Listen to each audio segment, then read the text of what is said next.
warahmatullahi wabarakatuh. Selamat pagi teman-teman. Bagaimana kabar kalian? Saya harap kalian dalam kondisi yang sehat dan baik-baik saja, serta tetap semangat dalam belajar matematika meskipun kita hanya bisa bertatap muka lewat daring seperti ini. Untuk memulai kegiatan pembelajaran pada pagi hari ini, alangkah baiknya kita berdoa terlebih dahulu menurut agama dan kepercayaan masing-masing. Berdoa mulai.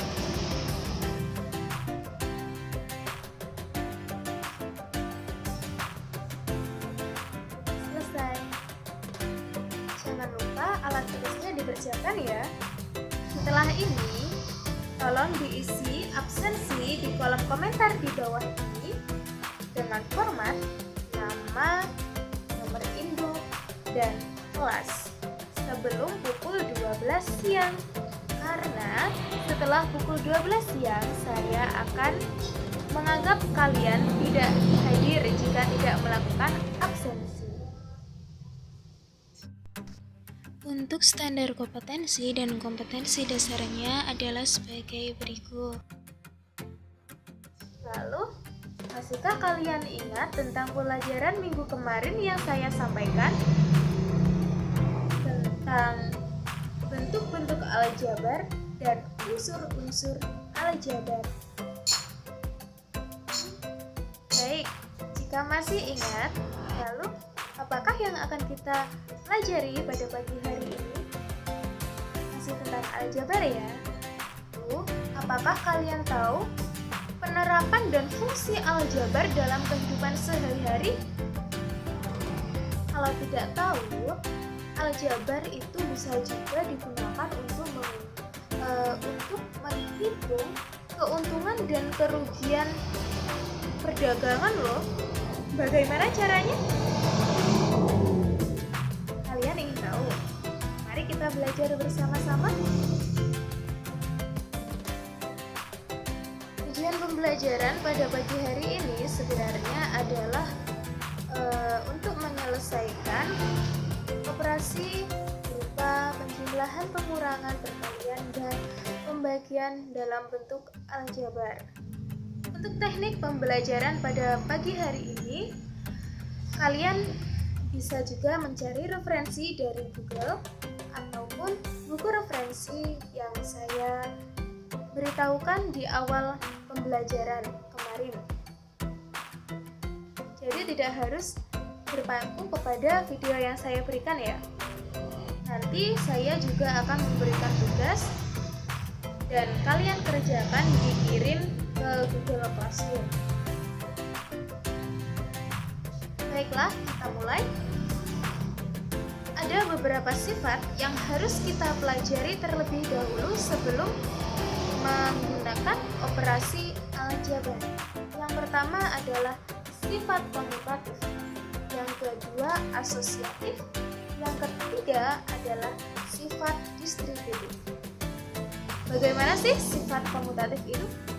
Sifat komutatif biasanya dikenal dengan sifat pertukaran dan hanya bisa digunakan untuk operasi penjumlahan dan perkalian. Misal, A kali B sama dengan B kali A, dan A ditambah B sama dengan B ditambah A. Kenapa kok di dalam pengurangan dan pembagian tidak disebutkan sifat komutatif? Karena jika kita masukkan nilai ya, seumpama 4 dikurangi 2, kalau dikomutatifkan akan menjadi 2 dikurangi 4. Itu kan tidak sama hasilnya, karena 4 dikurangi 2 sama dengan 2, sedangkan 2 dikurangi 4 sama dengan negatif 2. Begitu ya. Selanjutnya adalah sifat asosiatif atau pengelompokan. Sifat ini juga hanya bisa digunakan untuk penjumlahan dan perkalian saja. Semisal A ditambah B ditambah C sama dengan A ditambah B ditambah C. Perhatikan tanda kurungnya. Tuh. Dan untuk yang perkalian, jawabannya adalah A kali B kali C sama dengan A kali B kali C. Perhatikan selalu tanda kurungnya. Kenapa kok tidak bisa digunakan kepada operasi pengurangan dan pembagian? Jawabannya adalah seperti yang tadi. Karena jika dimasukkan nilai akan salah. Yang ketiga adalah sifat distributif atau yang biasa dikenal dengan sifat penyebaran. Misalnya adalah A kali B ditambah C sama dengan A kali B ditambah A kali C.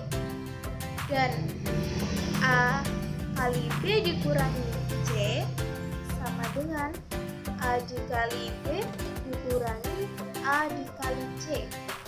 Perhatikan tandanya dan caranya. Berikutnya adalah operasi penjumlahan dan pengurangan aljabar. Dalam menyelesaikan penjumlahan dan pengurangan aljabar, hanya bisa dilakukan kepada aljabar yang sejenis. Misal, 2x dikurangi 3 ditambah 3x ditambah 2 sama dengan 5x plus 1. Yang sejenis itu bagaimana? Misalnya, konstanta dengan konstanta. Lalu, suku yang memiliki variabel yang sama. Misalkan itu tadi kan ada x dan bertemu dan dijumlahkan dengan x. Jadi itu bisa dilakukan. Yang tidak bisa dilakukan adalah apabila ada suku. Misal 3x ditambah 5y.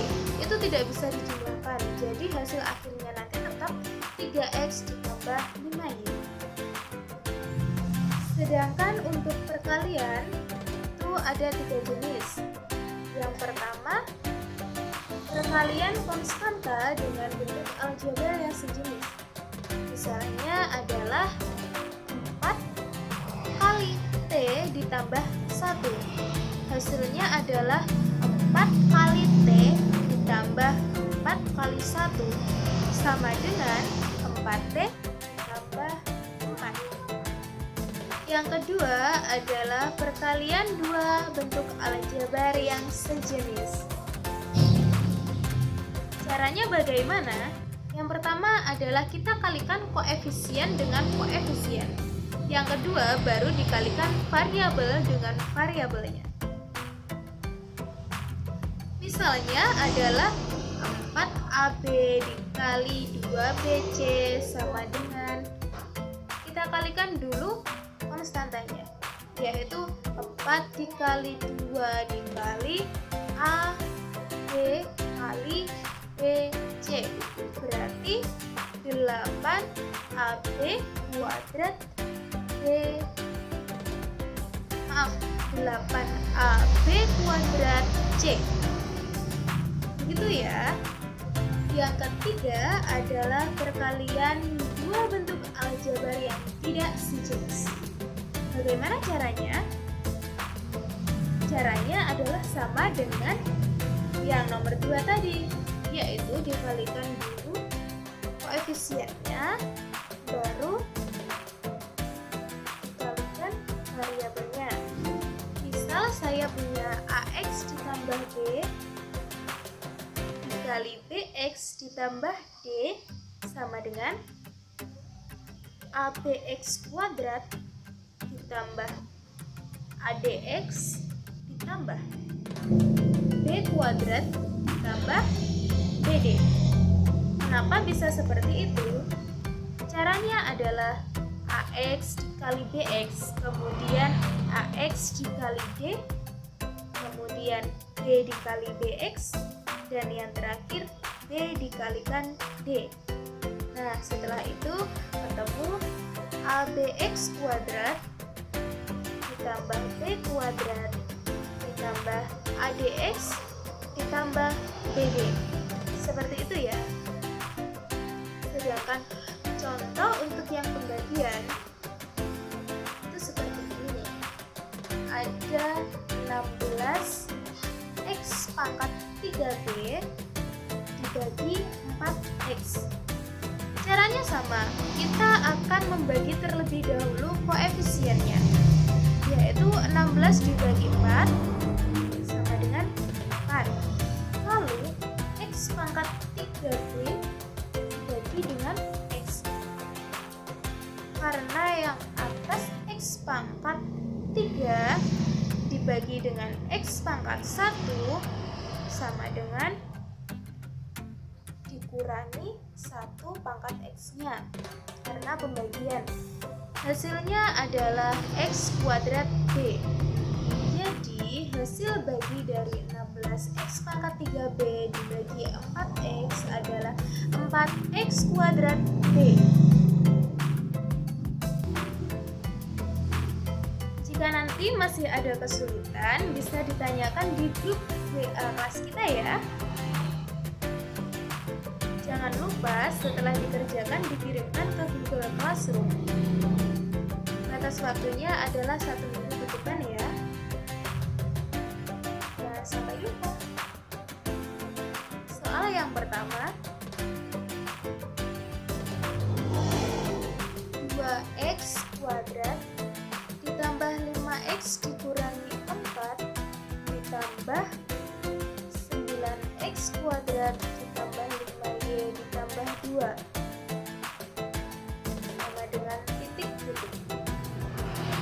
Soal nomor 2, 20A kuadrat BC ditambah 13B dikurangi 8 dikurangi dalam kurung negatif 4A kuadrat BC ditambah 3 sama dengan titik.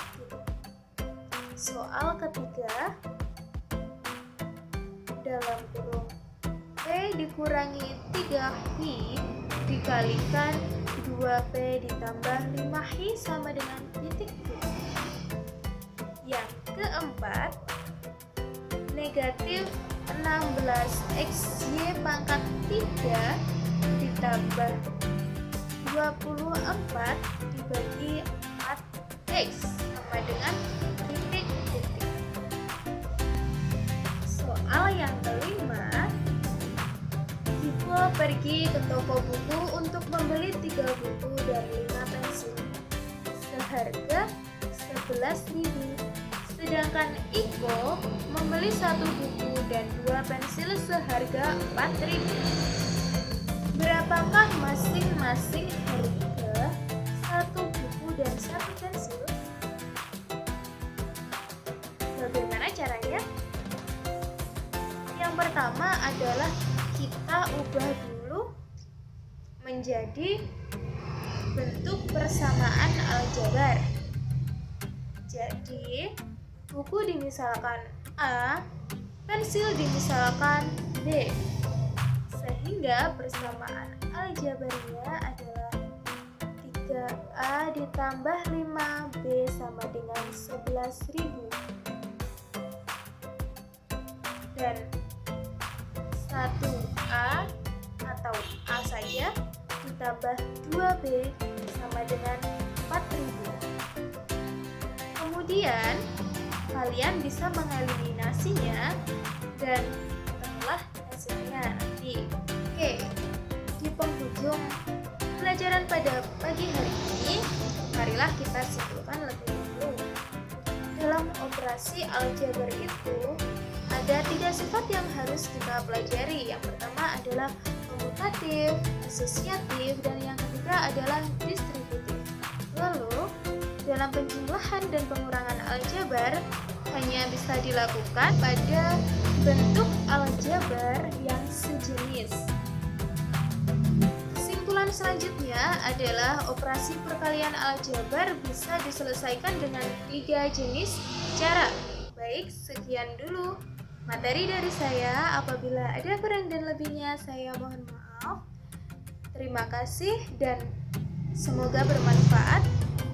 Jangan lupa mengisi absensi sebelum pukul 12 siang.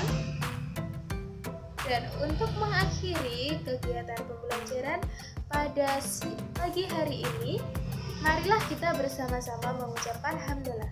Alhamdulillahirabbil alamin. Tetap semangat dan ingat selalu pesan ibu, selalu cuci tangan dengan sabun dan menggunakan masker. Sekian dari saya. Wassalamualaikum warahmatullahi wabarakatuh.